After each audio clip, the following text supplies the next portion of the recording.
ઊંટભાઈ ને શિયાળભાઈ રહેતા હતા, કાકા દોસ્ત હતા. તે પછી શિયાળભાઈ તો કે ઊંટભાઈને કે ઊંટભાઈ મને તો સેવડી ખાવાનું મન થયું. ઊંટભાઈ કે મને પણ થયું છે. તી કે ચાલો. તો પછી ચાલતા છે ને એક નદી કિનારે ગયા. ત્યાં શિયાળભાઈ કે મને તો નદીમાં તરતા નથી આવડતું. તો ઊંટભાઈ કે તમે મારી પીઠ ઉપર બેસી જાઓ. પછી શિયાળભાઈ ઊંટભાઈ ની પીઠ ઉપર બેસી ને એક કિનારો પાર કરીને બસ એક ખેતર હતું સેવડીનું.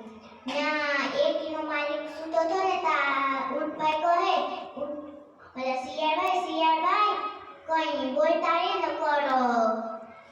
ખેતરનો માલિક જાગી જશે તો બહુ મારશે. તા શિયાળભાઈ કહે હા.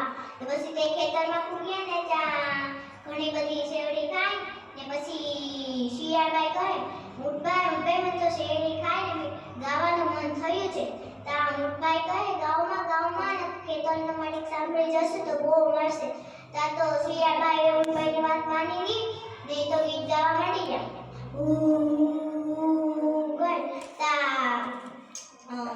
ખેતરનો માલિક જાગી ગયો કહે જરૂર શિયાળો જ આવ્યો હશે મારા ખેતરમાં.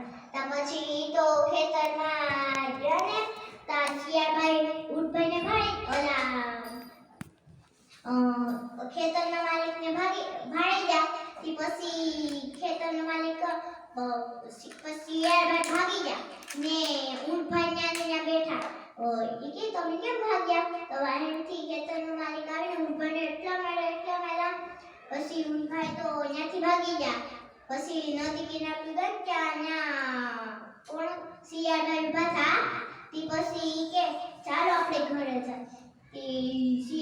ઓલા ઊંટભાઈ કહે આજે તો મને માર ખેડા ને હવે પણ મને કંઈક કરવું પડશે. પછી એ કે હા હવે તમારે પેટ ઉપર બેસી રહે.